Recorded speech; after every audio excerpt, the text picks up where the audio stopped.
Hello friends, welcome to trend பண்ணுவோம். இந்த வீடியோவில் இதை பற்றி பார்க்க போகிறோம்னா, மகாநதி சீரியலில் எனக்கு என்ன எபிசோடில் என்ன நடக்குதுன்னு பார்க்கலாம். அதுக்கு முன்னாடி நம்ம சேனலுக்கு இப்போ தான் நீங்கள் ஃபர்ஸ்ட் டைம் வர மாதிரி தான் சப்ஸ்கிரைப் பண்ணி கூடவே பெல் ஐக்கானை கிளிக் பண்ணிக்கோங்க. மகாநதி சீரியல் இன்றைக்கான எபிசோட் ரொம்பவே சூப்பராகவும் அண்ட் ஃபன்னாகவும் இருக்கும், ரொமான்டிக்காகவும் இருக்கும். இன்றைக்கான எபிசோடில் என்ன நடக்குதுன்னு பார்த்தீங்கன்னா, விஜயும் காவேரியும் வெளியில் போயிருப்பாங்க. அப்போது காவேரி, நான் ஹோமில் ஒரு பொண்ணை பார்த்தேன்ல, அந்த பொண்ணு இருக்காங்க, எனக்கு தெரிஞ்ச ஒரு அக்காவும் இருக்காங்க, அவங்கள பார்த்து பேசிட்டு போகலாம் அப்படின்னு சொல்லுவாங்க. நம்ம விஜய்கிட்ட காவேரி இதை சொல்லிட்டு இருக்கும் போதே அவங்க கார் எடுத்துகிட்டு கிளம்பிடுவாங்க. ஐயோ போயிட்டாங்களே அப்படின்னு சொல்லி காவேரி ரொம்பவே ஃபீல் பண்ணுவாங்க. உடனே விஜய் இருந்துக்கிட்டு, சரி விடு, என்ன இப்போது ஹோமில் போய் அந்த பொண்ணை நம்ம நேர்லேயே பார்க்கலாம் அப்படின்னு சொல்லுவாங்க. சரி வாங்க வீட்டுக்கு போகலாம் அப்படின்னு சொல்லி காவேரியும் வீட்டுக்கு போயிடுவாங்க. வீட்டுக்கு போனதுக்கப்புறம் ரெண்டு பேரும் உட்காந்துருப்பாங்க.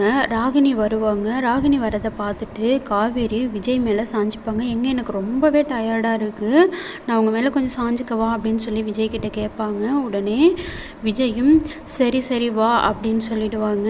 இதை பார்த்துட்டு ராகினி செம்ம கடுப்பாவாங்க. விஜய் என்ன திடீர்னு வந்து இப்படி பண்ணுற அப்படின்னு சொல்லி கேட்பாங்க. இல்லை ராகினி நம்மளை பார்த்துட்ருக்கா, அவளை கொஞ்சம் வெறுப்பேற்றி பார்க்கலாம் அப்படின்னு சொல்லுவாங்க. சரி வா அப்படின்னு சொல்லும்போது விஜய் ராகினி போனதுக்கப்புறமும் காவேரியை நெஞ்சிலேயே சாய்ச்சிட்டு பேசிகிட்டு இருப்பாங்க. ராகினி போயிட்டாளா அப்படின்னு சொல்லி கேட்கும்போது இல்லை நின்று பார்க்குறா அப்படின்னு சொல்லிகிட்டே இருப்பாங்க. உடனே காவேரி என்ன சொல்லுவாங்கன்னா, பாஸ் வர பர்ஃபார்மன்ஸில் என்னை விட பயங்கரமாக பின்னி எடுக்கிறீங்க அப்படின்னு சொல்லி விஜயை பார்த்து சொல்லுவாங்க. அப்படியா சொல்கிற அப்படின்னு சொல்லி ரெண்டு பேரும் சூப்பராகவே வந்து பேசிகிட்டு இருப்பாங்க. ராகினி போனதுக்கப்புறம் தாத்தா மேலேருந்து கீழே வருவாங்க. கீழே வந்து, கடவுளே நான் எதுக்கு ஆசைப்பட்டனோ அது சீக்கிரம் நடந்துடும் போல இருக்குது, இப்படியே இவங்க ரெண்டு பேரும் சந்தோஷமாக இருக்கணும் அப்படின்னு விஜயும் காவேரியும் பார்த்து சொல்லிட்டு திரும்பி போவாங்க. உடனே காவேரி பார்த்துட்டே இருப்பாங்க. பார்த்துட்டு ராகினி தானே நிற்கிறேன்னு சொன்னால், இப்போன்னா தாத்தா வந்து நிற்கிறாங்க, அது தாத்தாவா அப்படின்னு சொல்லி விஜயும் பயங்கரமாக ஷாக் ஆகிடுவாங்க. ஷாக் ஆகி தாத்தான்னு கூப்பிடுவாங்க. உடனே இல்லை நான் சும்மா காற்று வாங்க தான் மேலே போகிறேன், மேலே போயிட்டு வரேன் அப்படின்னு சொல்லிடுவாங்க. உடனே காவேரி இருந்துக்கிட்டு, தாத்தா நம்மக்கிட்ட ஏதோ கேட்க தான் வந்திருக்காங்க, நான் போய் என்னன்னு கேட்டுட்டு வரேன் அப்படின்னு சொல்லி மாடிக்கு போவாங்க. அதுக்கப்புறம் என்ன நடக்குதுன்னு பார்த்தீங்கன்னா, ராகினி அவங்களோட ஹஸ்பண்ட் கிட்ட காவேரியை டார்ச்சர் பண்ண தான் நான் இந்த வீட்டுக்கே வந்தேன், ஆனால் அவள் தான் என்ன டார்ச்சர் பண்ணிகிட்ருக்கா அப்படின்னு சொல்லி பயங்கரமாக கடுப்பில் புலம்பிகிட்ருப்பாங்க. உடனே ராகினியோட ஹஸ்பண்ட் இப்போ என்ன பண்ணுங்கிற அப்படின்னு சொல்லி கேட்கும்போது, இந்த வீட்டையே என் பேரில் எழுதி வைக்கணும், உடனே உன்னால் முடியுமா அப்படின்னு சொல்லி கேட்பாங்க.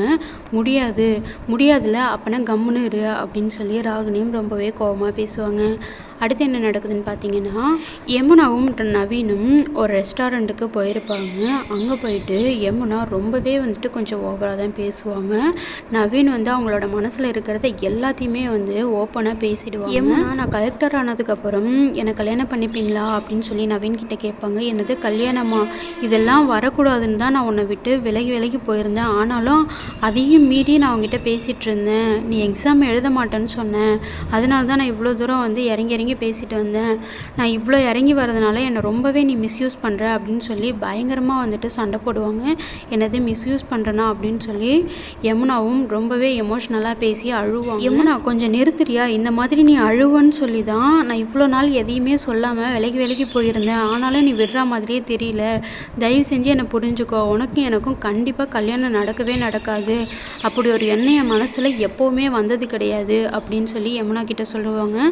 பயங்கரமாக அழுதுட்டு யமுனா போயிடுவாங்க. நவீன் ரொம்பவே ஃபீல் பண்ணுவாங்க. என்னடா இப்படி பண்ணிட்டா, இன்னும் ஒரு நாள் வெயிட் பண்ணியிருக்கலாமே, எக்ஸாம் முடிஞ்சு எல்லாத்தையும் சொல்லியிருக்கலாம், ரொம்ப அவசரப்பட்ட நவீன் அப்படின்னு அவங்களுக்குள்ளேயே நவீன் வந்து பேசிகிட்டு இருப்பாங்க. அதோட இன்றைக்கி எபிசோட் முடிஞ்சிடும்.